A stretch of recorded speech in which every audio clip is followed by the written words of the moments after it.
Chokhta.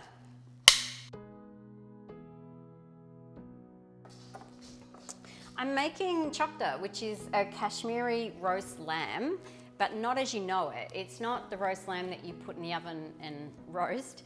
It's a roasted lamb whereby the cooking method that we're using is relying on temperature fluctuation, browning and oil to result in a very roasty, kind of dry, almost rendang type texture in the lamb, and then a very simplified flavour.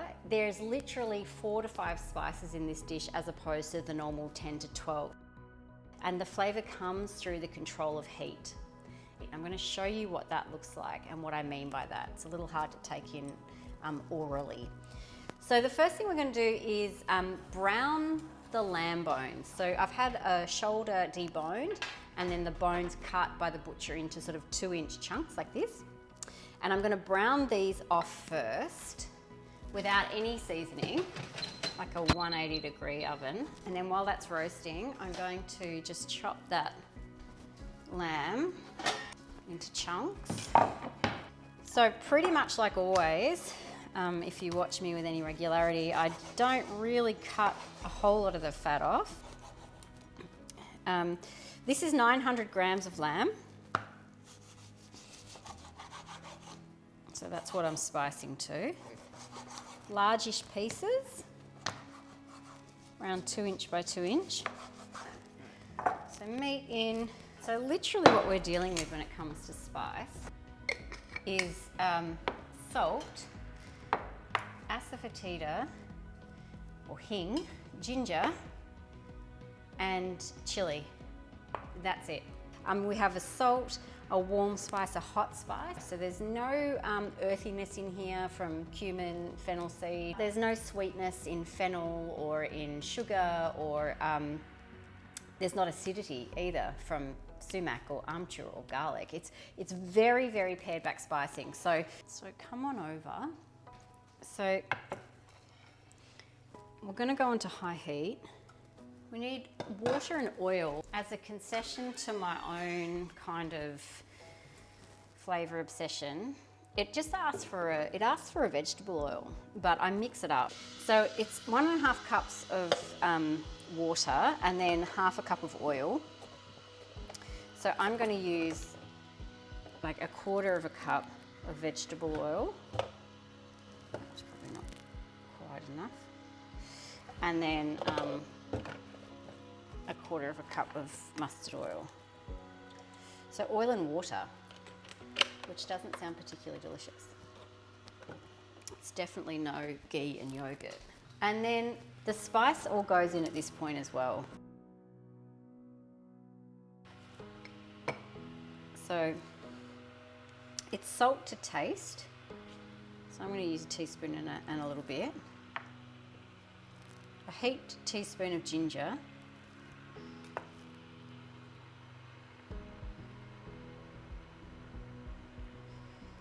And 2 teaspoons of chilli. And then asafoetida. I'm going to put a pinch of the powder in there as well. While that's boiling away, I'm going to pop the lamb in. That's it. Okay, so that is all the aromatic component. That is all the kind of preparation component. So really now what it comes down to, the only way to get flavour into that dish is through heat control and time. What we need to do is get this up to a high heat.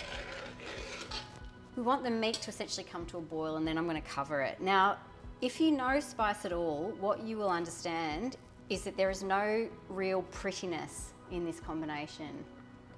So this combination of spice is hot, it's driven with salt, it's stripping, or it's very sort of pungent onion quality with the asafoetida, and the warmth in the ginger can be beautiful, but in combination with these spices, these draw out the sort of the darker, less round, less warm quality in that ginger. It becomes much more of a conflicting proposition in terms of it conflicts with pleasure.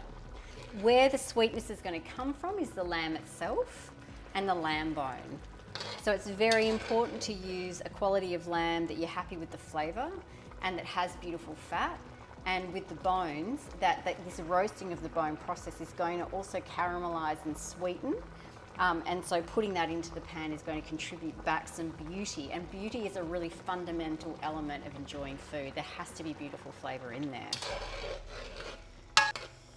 Alright, so this is going to boil and I need a little lid for it.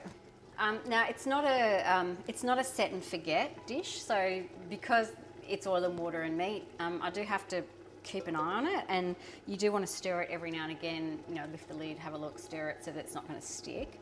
And we're cooking it this way until the water and oil separate and the content of the liquid begins to cook down and evaporate. And once it gets about halfway down, we change the heat profile of the dish, and that's going to implement a different kind of a structure. So I guess to talk about what heat does. So this type of fast cooking, that kind of fast cooking, that kind of bubble is creating a tension in the protein. It's cooking it tight, and that's the beginning.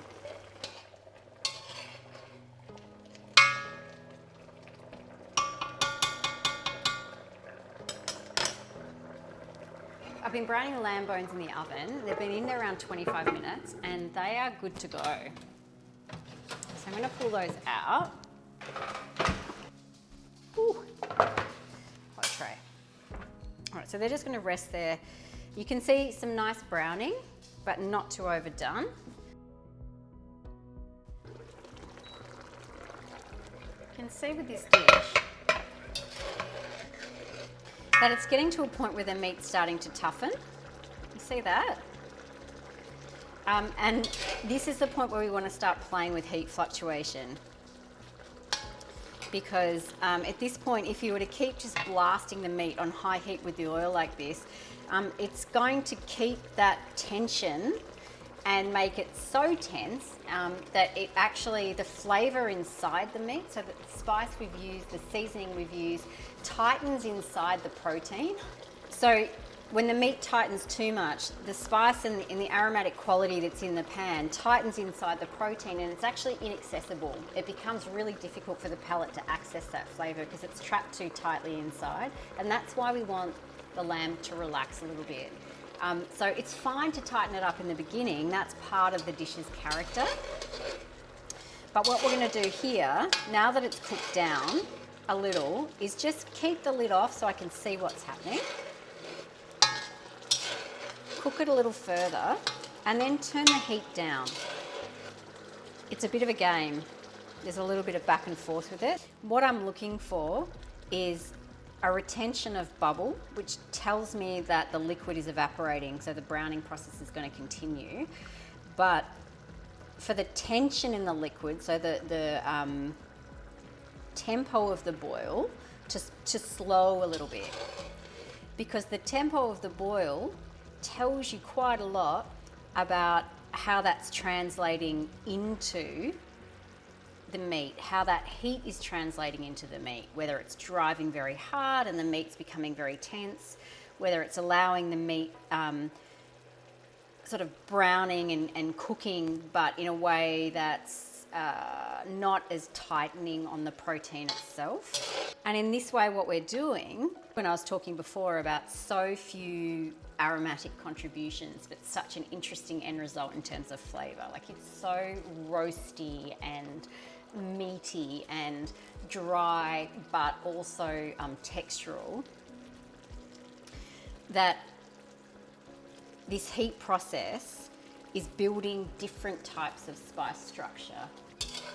So you have to have a little bit of patience, because it can feel like minutia, like you're watching the bubble and then, okay, I've got to turn it down, you know, a little bit more because the bubble's too expressive.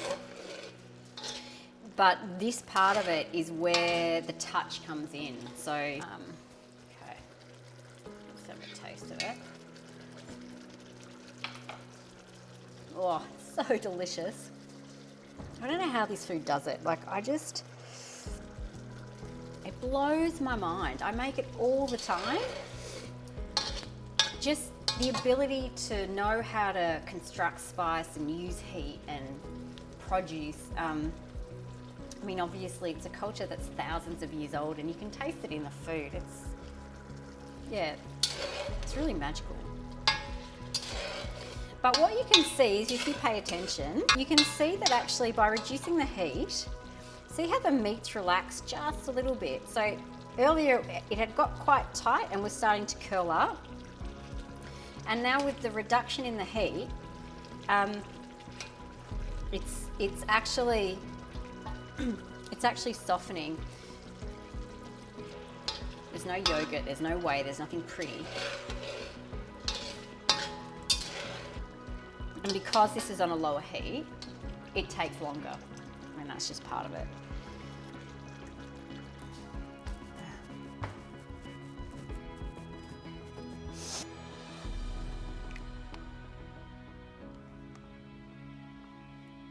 So you can see it's changing again. It's almost purely oil. So what happens after a while is the water, which softens the initial impact of the oil, evaporates, and you're left with the oil itself. And now what we're relying on to create tenderness in the meat is having the boil or the bubble at a level where the fat content of the lamb itself is being drawn out by the heat, and fat in its raw form, or fat in its form, is soft and unctuous and protective. So that fat is coming out into the oil and then creating an environment that's a little bit softer and that creates more tenderness in the protein. But that can only happen if the heat is at a temperature that allows the fat to release and for it not to cook off at speed. And when you have a very high temperature, essentially what you're doing is that's not going to occur. Now the other thing I'm going to do in order to create a richer flavour in the end result is to put back the lamb bones that I've roasted and to put them in now.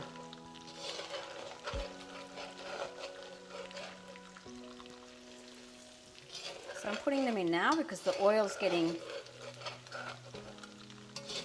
really dominant. You can see it's almost just oil in there.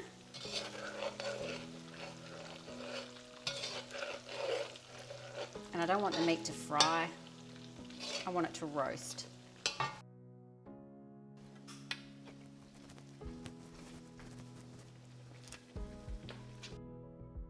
You see how much, see this, the fat on the bone and what that's going to contribute into the dish. So there's no seasoning on these bones. Like I said, it's just purely roasting. Because the volume of meat has increased in the pan, it disperses the oil, and so it disperses the heat of the oil. So again, it's another form of temperature control so that the meat renders, because now what we're looking for is rendering on the meat. So we're looking for caramelization and a little bit of a crust. And bone has its own flavour that's different to protein as well. You've got all the cartilage in there and that very unctuous kind of marrow tone, so sweetened. Because of all that sweetness from the bone and the marrow and the fat, it begins to matter less that we don't have sweetness in these four aromatics here that form the core of the spice chemistry, I guess, in the dish. So now one thing we are going to do is add a little bit of chili water.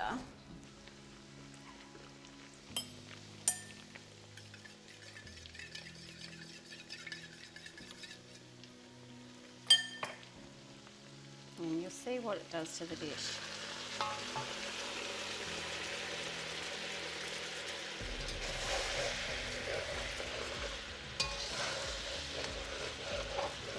So applying just a little bit of water. At that point, see the gloss that it brings out in the meat? It deglazes the kadai itself. It deglazes a little bit of the bone, and the meat. So deglazing is the process whereby you're using a liquid to, I guess, take the browning off the edges of the pan, the edges of the bone, the edges of the meat, and put it back into the gravy. Just a little bit of ginger powder to finish. About 1/3 of a teaspoon. And that's just going to freshen up the spice that went in at the base of the dish. Now what I want to do is cook this down a little further until there's a bit too much liquid in it for what I want.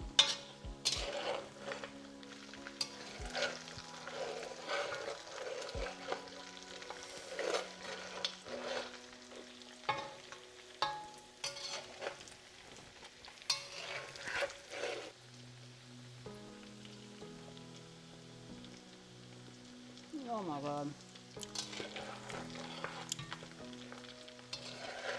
Wowzers. I think that's good. It's so incredibly roasty and spicy.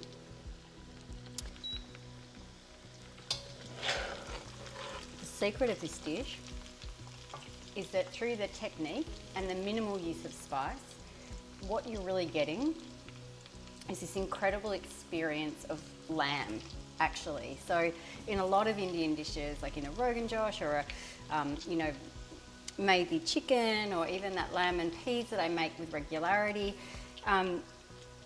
the produce itself transforms and becomes an expression of the spice inside the pan.